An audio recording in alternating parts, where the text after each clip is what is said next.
Honey, what are you listening to? Mom! Your teen might not share everything with you, but teens share everything with each other. And certain everyday behaviors, like sharing food, drinks, or kisses, could mean sharing bacteria that can cause meningococcal disease, known as meningitis.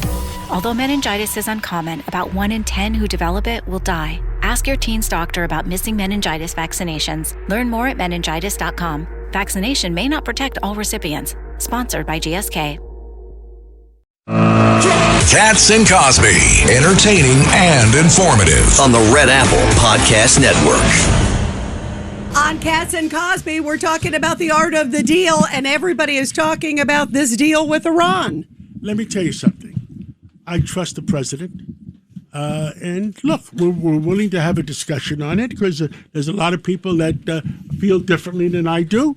But I think he is one smart guy, and I put my money on the president. And listen, I have a lot of faith in President Trump, and no president has gotten us to this point. I will 100% give him credit for that. That is for sure. What I'm worried about, John, is, first of all, I don't trust the Iranians. What iota? I trust the president, but nobody trusts the Iranians. Nobody does. All right, I mean, we all know that. But that's why you got to keep the enforcement up. And I worry what happens when he's not in the White House. What happens a couple years from now? That's what I'm worried. Wait a second.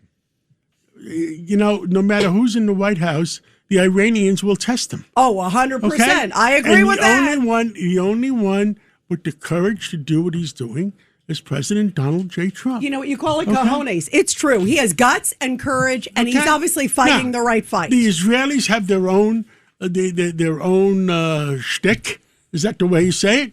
The Jews have their own shtick. I think you got to ask Judge Weinberg about that. And me, I love the Israelis. I love the Jews, but America comes first.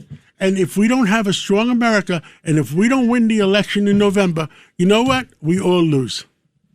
Judge Weinberg, your thoughts. Judge, you're looking, and I agree we have to have a strong America, but I also agree we have to appreciate Israel. When did an Islamist hegemonic dictatorship, which wants to destroy Western civilization, become the Jewish question? What nonsense is that? Because that is the fight going on in America right now. Oh, so therefore we're supposed to cave to anti-Semitism. We're allowed to why don't you say, Israelis. Instead of saying anti-Semitism, why don't you say anti-hate?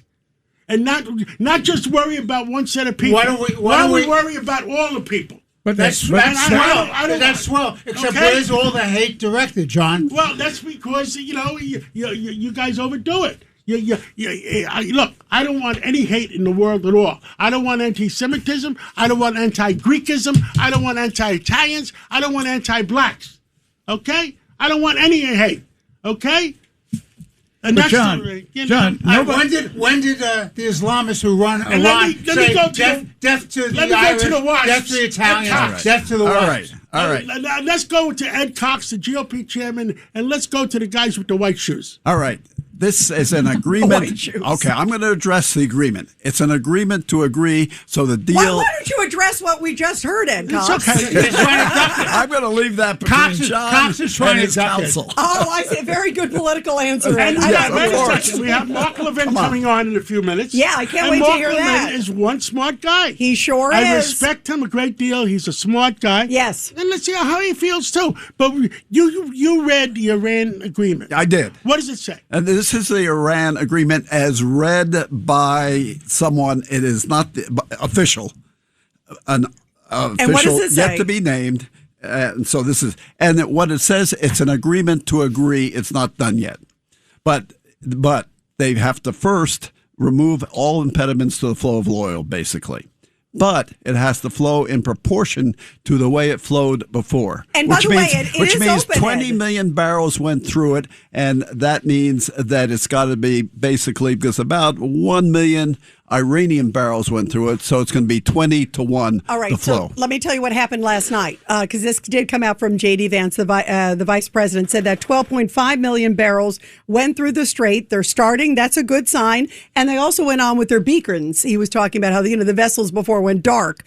So that's a good sign. I want to bring up, before we go further, the three M's. They went on with their beacons, so they weren't hiding like before. Yes. And before that, they had their, what do you call it? Yeah, the transponders off. The transponder was off. Yep.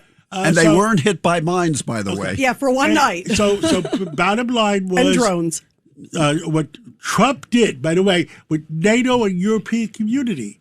And you know what Trump said?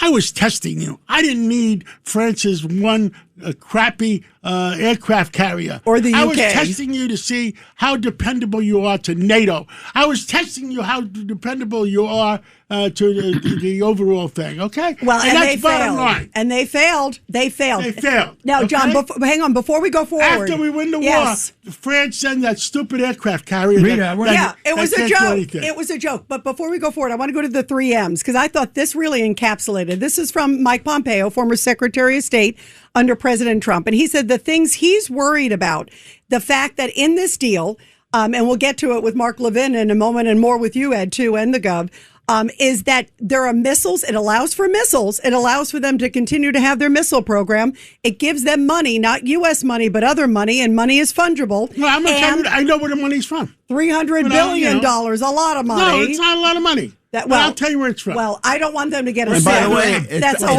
what's the other M? And the other M is that there will never be moderates in Iran. That's what Pompeo believes. He believes it's inevitable that Donald Trump will have to go back in militarily again. We always said that. Yep, we agree on that. That's on November 10th. And the president already said that. The president said, "Hey, the minute." My bet is, John, it's not November 10th. But my bet is November 9th? Yeah, no, my bet is it's going to be in a few days or a week or two. Go ahead. But actually, Rita, earlier in the show, you said what's going to happen when he leaves the White House. So that really is a valid consideration here. No matter what you sign. It's always going to be a problem if you have somebody at the White House that doesn't have a pair of testicles. Then you're always going to have a problem. Then, John, what if it's a woman? What if it's a woman? She needs testicles too. Yeah. Then, John, if you have two pairs of testicles, why not take them out now? Yes. Thank you, Governor. Thank you for common sense from the governor. You have an election in November, okay?